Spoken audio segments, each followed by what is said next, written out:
I think it would be a great pity not to read any Chaucer, although that does present problems.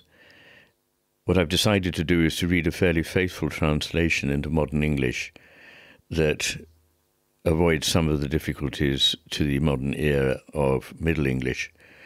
And I'm reading a passage from his epic poem, Troilus and Criseyde, the story of Troilus and Criseyde, two tragic lovers against the backdrop of the Trojan War. They are very much in love. Cressida's father has left the Trojan camp for the Greeks and arranges for his daughter to be swapped out from Troy in a prisoner exchange, which leaves Troilus completely desolate. And this is a passage when he is so miserable that he decides that what he must do is at least go to the palace where Cressida lived and see for himself what there is there. So I read that, and then I'll read a short passage afterwards when he is able to talk to Cressid and realizes that she has taken another lover. So here we have the first passage. On the morrow, as day began to clear, this Troilus rose from his bed, and to Pandar, his own brother dear, for love of God, full piteously he said, let us go see the palace of Cressid, for since there is no other feast, let us see her palace at the least. And with that, his household to deceive, he found a reason into town to go, and to Cressid's house their way they weave. But Lord, this foolish Troilus, full of woe, he thought his sorrowful heart would break in two, for when he saw her doors barred and all, well nigh for sorrow down he began to fall.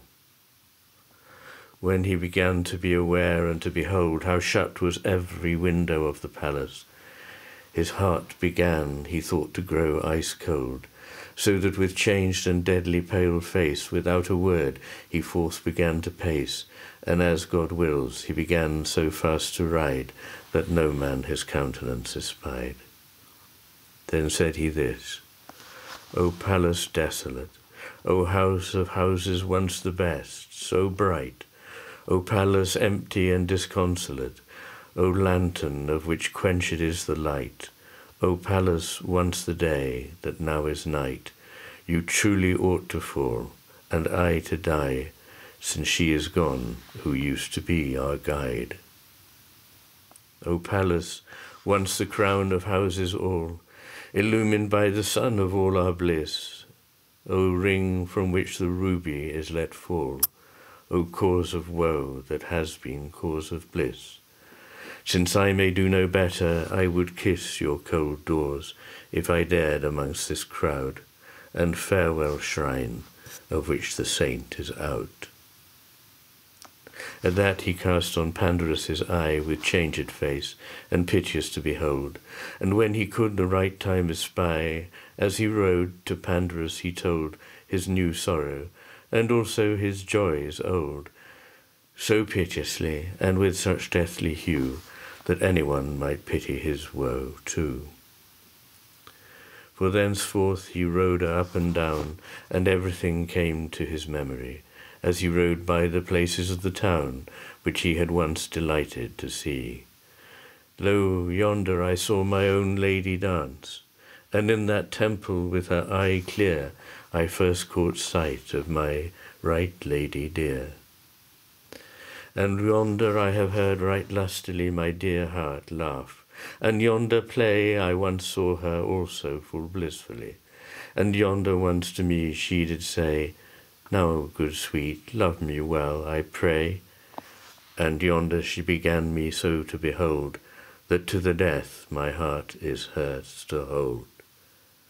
And at that corner in yonder house I heard my most beloved lady dear, so womanly, with voice melodious, sing so well, so sweetly, and so clear, that in my soul I think I still can hear the blissful sound.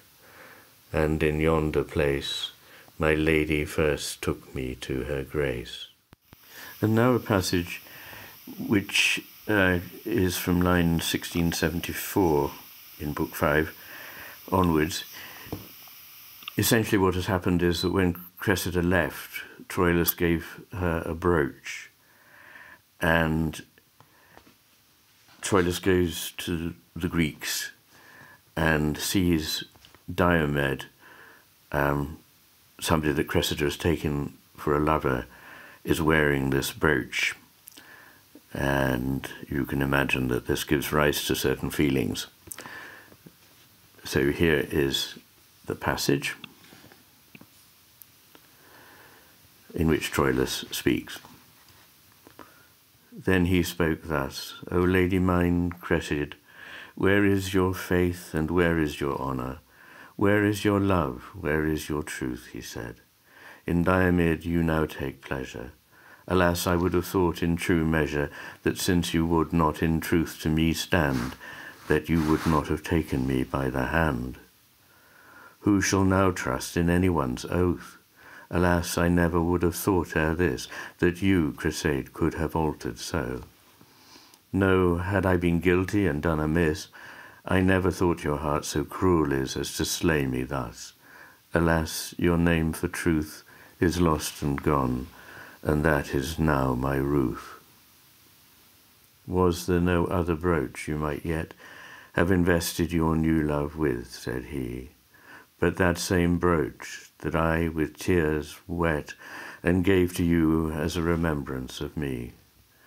No other reason, alas, had ye than spite, and also you meant all utterly to show your intent, through which I see that clean out of your mind you have cast me, and I neither can nor may for all this world within my heart find to unlove you a quarter of a day.